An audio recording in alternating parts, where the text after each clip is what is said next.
नमस्कार दोस्तों, स्वागत है आप सभी लोगों का एक बार फिर से। जी हां, बिल्कुल हमारे वीडियो के टाइटल सही देखे है कि पल भर में चमकेगी किस्मत तुलसी में बांध देना या एक चीज। रोडपति होंगे करोड़पति और ये उपाय आपको कब करना है। ये उपाय आपको कब करना है। ये उपाय आपको देवउठनी एकादशी के दिन करना है। आइए वीडियो को ध्यान से सुनते हैं। तो कार्तिक महीने के शुक्ल पक्ष की एकादशी को देवउठनी एकादशी के नाम से जानते हैं। कई लोग इसे देवोत्थान एकादशी, देवउठनी एकादशी या प्रबोधिनी एकादशी आदि नाम से जानते हैं। इस दिन भगवान श्री हरि विष्णु जी योग निद्रा से जागते हैं। आइए जानते हैं इसके कुछ पौराणिक कथा।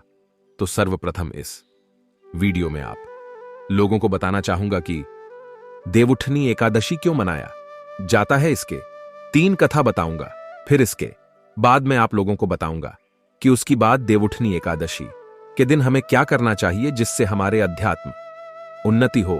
साथ ही साथ इस वीडियो में मैं आप लोगों को कहा कि माध्यम से बताऊंगा कि भगवान श्री कृष्ण ने युधिष्ठिर को स्वयं कहें कि देवउठनी एकादशी की कथा जो व्यक्ति सच्चे मन से सुनते हैं, ऐसे व्यक्ति के जीवन में कभी भी गरीबी नहीं आती। ऐसे व्यक्ति के जीवन में किसी भी प्रकार की परेशानी नहीं आती। भगवान नारायण की कृपा से उनके परेशानी स्वतः ही समाप्त हो जाते हैं। ऐसे व्यक्ति इस जीवन में बिल्कुल ही ऐसे व्यक्ति इस धरा पर जीते जी सुख भोगता है। मृत्यु के पश्चात ऐसे व्यक्ति को कभी भी यम की यातना नहीं सहनी पड़े डरहती। ऐसे व्यक्ति को भगवान के धाम की प्राप्ति होता है, अर्थात बैकुंठ की प्राप्ति होता है। केवल कथा सुनने मात्र से तो ये कथा ध्यान से सुनिएगा। और हां, वीडियो में आगे बढ़ने से पहले, जानकारी बताने से पहले सभी दर्शकों कहना चाहूंगा, अगर आज की जो वीडियो आप पूरे तरीके से देख लेते हैं, मिस नहीं करते, तो आपको धनवान बनने से दुनिया की कोई भी शक्ति नहीं रोक पाएंगे। और हां, कमेंट बॉक्स में अभी तक ओम नमो भगवते वासुदेवाय नहीं लिखे तो लिख दीजिए।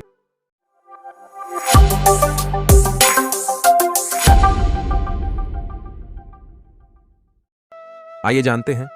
सर्वप्रथम पहले कथा को। तो एक राजा के राज्य में सभी लोग एकादशी का व्रत रखते थे। प्रजा तथा नौकर चाकर से लेकर के पशु तक एकादशी के दिन अन्न नहीं खाया करते थे। और एक दिन किसी दूसरे राज्य का एक व्यक्ति राजा के पास आकर बोला कि महाराज, कृपा करके मुझे नौकरी पर रख लीजिए। तब राजा ने उसके सामने एक शर्त रखी कि ठीक है, मैं आपको नौकरी पे रख लूंगा, किंतु रोज तो तुम्हें खाने को सब कुछ मिलेगा, पर एकादशी को अन्न नहीं मिलेगा। उस व्यक्ति ने उस समय हां कर दी, परंतु एकादशी के दिन जब उसे फलाहार का सामना दिया, अर्थात फलाहार का सामान दिया, तो वह राजा के सामने जाकर गिड्डाने लगे कि महाराज, इसमें मेरा पेट नहीं भरेगा, मैं भूखा ही मर जाऊंगा, मुझे अन्न दे दो। राजा ने उसे सार्थक की बात याद दिलाई, पर नहीं हुआ। तब राजा ने उसे आटा, दाल, चावल आदि दिए। वह नित्य की तरह नदी पर पहुंचा और स्नान कर भोजन पकाने लगा। तब भोजन बन गया तो वह भगवान को बुलवाने लगा कि आओ भगवान, भोजन तैयार है। उसके बुलवाने पर पीतांबर धारण किए भगवान चतुर्भुज रूप में आ पहुंचे तथा प्रेम से उसके साथ भोजन करने लगे।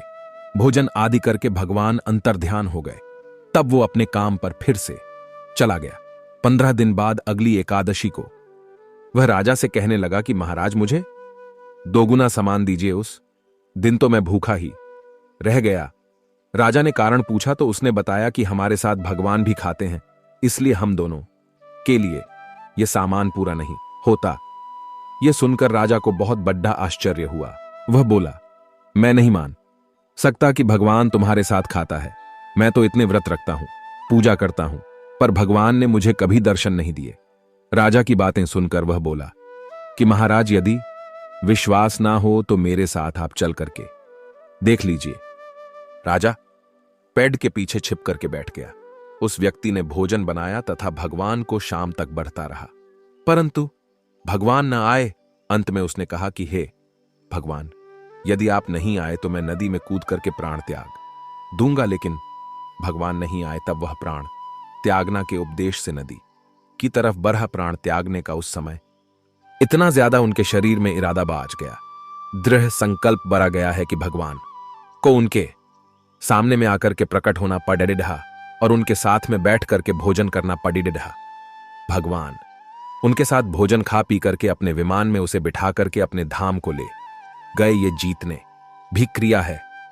यह जीतने भी वहां पे दृश्य हो रहे थे। ये सारे दृश्य राजा पेड़ के नीचे में छिप करके देख रहे थे। बिल्कुल ही राजा सोच रहे थे कि व्रत उपवास ई तब तक कोई फायदा नहीं होता जब तक मन शुद्ध न हो। इससे राजा को ज्ञान मिला, वह भी मनुष्य व्रत उपवास करने लगा और अंत में स्वर्ग की प्राप्ति हुआ। ये थे देवउठनी एकादशी की प्रतिकथा। चले दूसरे कथा की ओर बढ़ते हैं। अगर आप यहां तीनों कथा ध्यान से सुनेंगे तो मैं यकीन दिलाता हूं आपको जीवन में धन की कभी कमी नहीं पड़ेगी। इससे मां लक्ष्मी की प्रसन्नता प्राप्त हो, मां लक्ष्मी की कृपा प्राप्त होती है। आइए दूसरे कथा की ओर बढ़ते हैं। अभी तक कमेंट बॉक्स में ओम नमो भगवते वासुदेवाय नहीं लिखे हैं तो फिर से गुजारिश करना चाहूंगा, लिख दीजिए। एक राजा था और उसके राज्य में प्रजा सुखी थी। एकादशी को कोई भी अन्न नहीं बेचता था, सभी फलाहार करते थे। एक बार भगवान ने राजा की परीक्षा लेनी चाहिए। भगवान ने एक सुंदरी का रूप धारण किया तथा सड्डे डक पर बैठ गए। तभी राजा उधर से निकला और सुंदरी को देख चकित रह गया। उससे पूछा कि हे सुंदरी, तुम कौन हो और इस तरह यहां क्यों बैठी हो? तब सुंदरी अर्थात जो सुंदर स्त्री है भगवान के जो वेस्ट में बने हुए, वह बोले कि मैं निराश्रित हूं, नगर में कोई मेरा जान पहचान का नहीं है, किससे सहायता मांगू? राजा उसके रूप पर मोहित हो गया था। वह बोला, तुम मेरे महल चलकर मेरी रानी बनकर रहो। सुंदरी बोला, मैं तुम्हारे बात मानूंगी, पर तुम्हें राज्य का अधिकार मुझे स्वप्ना होगा। राज्य पर मेरा पूर्ण अधिकार होगा।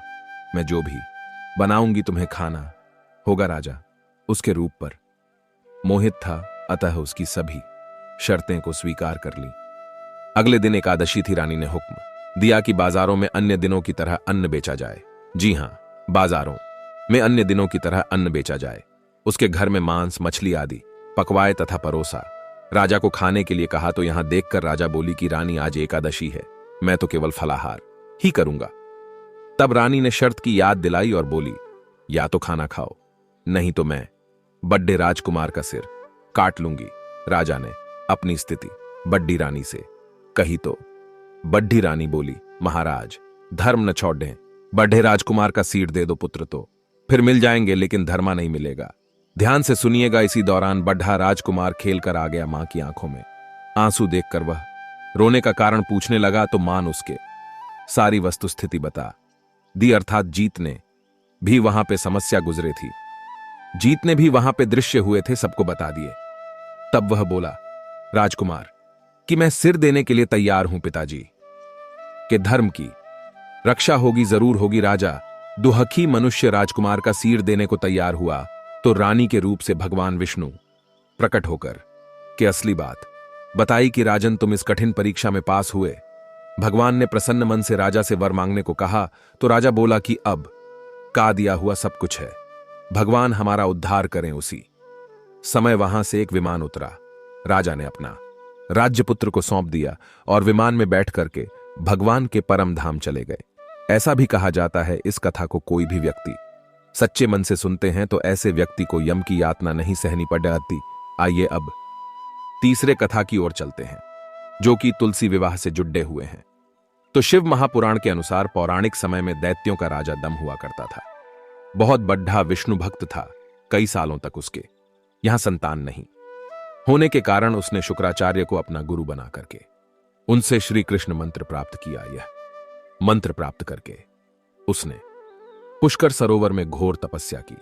भगवान विष्णु उसकी तपस्या से प्रसन्न हुए और उसे संतान प्राप्ति का वरदान दे दिया। भगवान विष्णु के वरदान से राजा दम के यहां एक पुत्र जन्म लिया। इस पुत्र का नाम शंखचूर्ण गया। जी हां, इस पुत्र का नाम शंखचूड न रखा गया। बढ़ा होकर के शंखचूर्ण ने ब्रह्मा जी की घोर तपस्या करने लगा। पुष्कर में घोर तपस्या करने लगा। उसकी तपस्या से प्रसन्न करके ब्रह्मा जी ने उसे वर मांगने को कहा। हमेशा अजर अमर रहे, वो कोई भी देवता उसे नहीं मार पाए। ब्रह्मा जी ने उसे यह वरदान दे दिया और कहा कि वह बद्रीवन जाकर के धर्मध्वज की पुत्री तुलसी को जो तपस्या करी उसके साथ विवाह कर लें। कथा ध्यान से सुनना। इस कथा के श्रवण मात्र से व्यक्ति की अकाल मृत्यु टल जाती है। इस कथा के श्रवण मात्र से व्यक्ति की बुरे समय टल जाते हैं। शंखचूड़ ने ब्रह्मा जी के आदेश का पालन किया और वैसा ही तुलसी एक साथ वो जाकर के विवाह किया और सुखपूर्वक रहने लगे। उसने अपने बल से देवताओं, अशूर दाना, राक्षसों, गंधर्वा, नागों, किन्नर, मनुष्य तथा 3 लोक के सभी प्राणियों पर हैं विजय प्राप्त कर ली। वह भगवान श्री कृष्ण का परम भक्त था। संगचुड़ के अत्याचारों से सभी देवता परेशान होकर के ब्रह्मा जी के पास गए और ब्रह्मा जी ने उन्हें भगवान विष्णु के पास ले गए।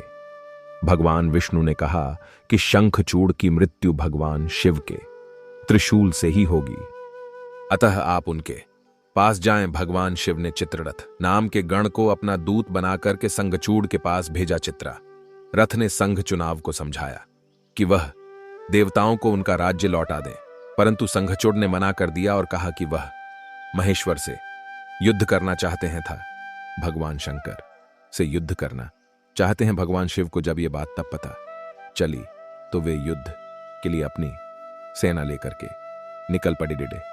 इस तरह देवताओं और दानवों में घमासान युद्ध हुआ, परंतु ब्रह्मा जी के वरदान के कारण संघचूड़ को नहीं हरा पाए। भगवान शिव ने संघचूड़ का वादा करने के लिए जैसे अपना त्रिशूल उठाया, तभी आकाशवाणी हुई कि जब तक संघचूड़ के हाथ में श्रीहरि का कवच है और इसकी पत्नी का सतीत्व अखंडित है, तब तक इसका वध असंभव है। आकाशवाणी सुनकर भगवान विष्णु वृद्ध ब्राह्मण का रूप धारण कर संघचूड़ के पास गए और उससे श्रीहरि कवच दान में मांग लिया। संघचूड़ हुआ कवच बिना किसी संकोच के दान कर दिया। इसके बाद भगवान विष्णु संघचूड़ का रूप बनाकर के तुलसी के पास गए। संघचूड़ रूपी भगवान विष्णु ने तुलसी के महल के द्वार पर जाकर अपनी विजय होने की सूचना दी। यह सूचना तुलसी को बहुत प्रसन्न हुई। या सूचना पाकर के और पति रूप में आए भगवान विष्णु जी की पूजन किया और उनके साथ रमण भी किया। ऐसा करते तुलसी का सतीत्व अखंडित हो गया, क्योंकि रमण करना एक प्रकार के परम पुरुष के साथ अपराध होता है, तो उनके सतीत्व खंडित हो गया और भगवान शिव ने युद्ध में अपने त्रिशूल से संघचूड़ का वध किया। तब तुलसी को पता चला कि वे उनके पति नहीं हैं, बल्कि वे तो भगवान विष्णु हैं।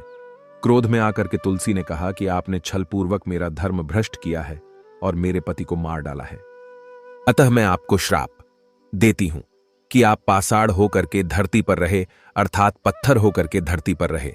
तब भगवान विष्णु ने कहा कि देवी, तुम मेरे लिए भारतवर्ष में रहकर बहुत दिनों तक तपस्या कर चुकी हो। तुम्हारा यह शरीर नदी रूप में बदल करके खंड की नदी के रूप में प्रसिद्ध होगा। तुम पुष्पों में श्रेष्ठ तुलसी का वृक्ष बन जाओगी और सदा मेरे साथ रहोगी। तुम्हारे शराब को सत्य करने के लिए मैं पाषाण अर्थात शालिग्राम बन करके रहूंगा और खंड की नदी के तट पर मेरा वास होगा। देव प्रबोधिनी एकादशी के दिन भगवान शालिग्राम तुलसी का विवाह संपन्न कर मंगल कार्य प्रारंभ किया जाता है। हिंदू धर्म मान्यता के अनुसार इस दिन तुलसी जी तथा भगवान शालिग्राम का विवाह करने से अपार पुण्य की प्राप्ति होता है। यह भी कहा जाता है, ध्यान से सुनना, यह भी कहा जाता है अगर देवउठनी एकादशी के दिन भगवान विष्णु को एक तुलसी के पत्ते चलाया जाए तो 1000 गोदान के बराबर पुण्य का फल प्राप्त होता है। इसलिए इस दिन भगवान विष्णु को जितना ज्यादा हो सके तुलसी का पत्ता जरूर अर्पित करना चाहिए, दल जरूर अर्पित करना चाहिए। आइए जानते हैं कि देवउठनी एकादशी की व्रत कैसे रखना चाहिए और किस प्रकार से पूर्ण होने में हमें कौन कौन सी सावधानी रखना चाहिए, और देवउठनी एकादशी दिन ऐसे कौन से उपाय करना चाहिए जिससे व्यक्ति की आध्यात्मिक उन्नति हो।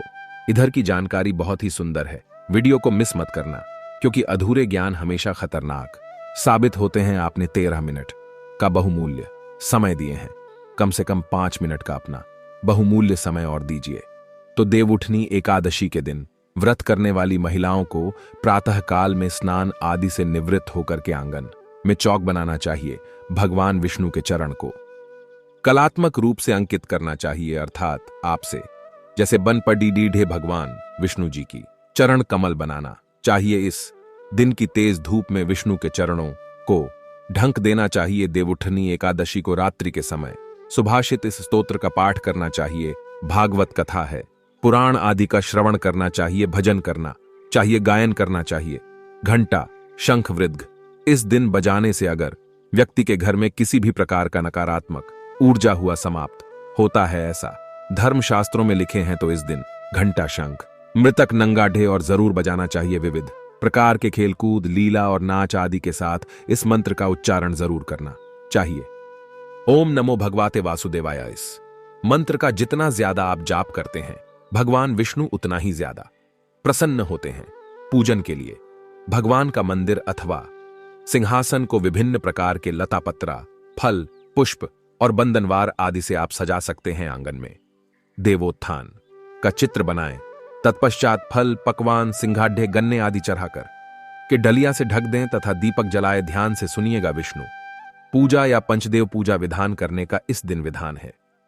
विष्णु जी का पूजन कर सकते हैं, पंचदेव पूजन कर सकते हैं और आप जो है दीपक है, कपूर आदि शक्ति आरती कर सकते हैं।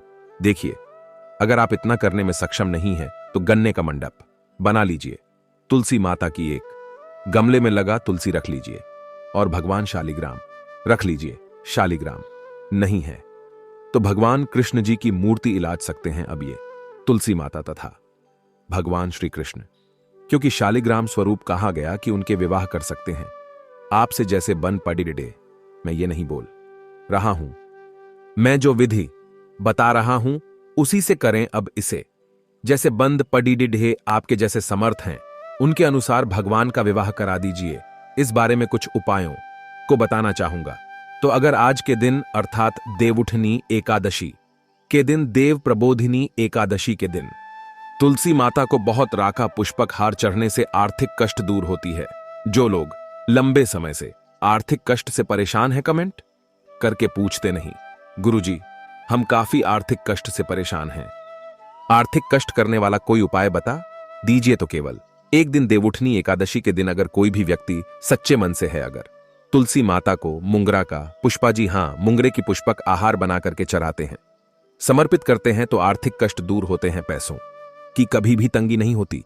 यह भी कहा जाता है इस दिन गुलाब की हार बना करके, गुलाब की पुष्पक की हार बना करके, गुलाब की पुष्पक की माला की हार बना करके अगर तुलसी माता को चढ़ाया जाए तो सारी ओर मानसिक ये दोनों प्रकार के कष्ट है वो कष्ट दूर होते हैं। तुलसी की जड़ में कच्चा दूध डालने से सभी प्रकार की मनोकामना की पूर्ति होता है। किसी भी प्रकार की आपकी मेरी मनोकामना पूर्ण हो जाए तो आज ही के दिन शाम के समय में, सुबह के समय में, अर्थात देवउठनी एकादशी के दिन तुलसी की जड़ में कच्चा दूध जरूर डालें, सभी प्रकार की मनोकामना पूर्ण होगा। विष्णु जी को तुलसी दल से बना एक माला पहनाएं। हर प्रकार की दुनिया में जो भी आपके संसारी की इच्छा हो, भौतिक सुख चाहते हैं, अलौकिक सुख चाहते हैं, जो भी सुख चाहते हैं, उन सभी प्रकार के अब कुछ सुख की प्राप्ति होगा। पर एकादशी के दिन तुलसी के पत्ते नहीं तोड़े जाते, पहले से हमको तोड़ करके रखना है। तो विष्णु जी को तुलसी के दल से बना माला जरूर पहना, सभी प्रकार की इच्छा की पूर्ति होगा। आज के दिन तुलसी के पौधे पर अगर हम पौधी की माला बांधा जाए तो व्यक्ति के जन्म, ओके, गरीबी, कंगाली, दरिद्रता एवं 2 सप्ताह है। तो इसमें हमने आप सभी दर्शकों को आकस्मिक धन प्राप्ति करने के लिए, जीवन में चेरी बाधा को दूर करने के लिए अनेकों उपाय बताए हैं। जो उपाय आप इसे बंद पड़ी ढे वह उपाय जरूर कीजिए। अगर आपके मन में कोई डाउट है, कोई क्वेश्चन है तो कमेंट बॉक्स में बिल्कुल ही पूछिए, आपकी मदद की जाएगी। और सभी दर्शकों से कहना चाहूंगा, वीडियो में जो उपाय बताए हुआ उपाय रामबाण की तरह काम करेंगे, इसका प्रभाव और चूक है कभी भी फल नहीं जाएगा। हम जनहित एवं जन कल्याण के लिए इस प्रकार से गुरु परंपरा से प्राप्त हुई जानकारी भी बताते हैं, ताकि आप सभी दर्शकों का भला हो। तो अभी तक बड्ढों को लाइक नहीं किया तो बड्ढों को लाइक कर दीजिए और कमेंट बॉक्स में ओम नमो भगवते वासुदेवाय जरूर लिखें, जिसे भगवान विष्णु आपके सभी प्रकार की मनोकामना पूर्ण करेंगे। इस वीडियो को लाइक कर चैनल को सब्सक्राइब जरूर कर लेना। साथ ही साथ इस वीडियो को अपने दोस्तों यारों में आगे जरूर शेयर करना। हो सकता है आपकी एक शेयर किसी के लिए अमृत जैसा। आज की जानकारी पर समाप्त करता हूं दर्शकों। वीडियो देखने के लिए धन्यवाद। नमस्कार।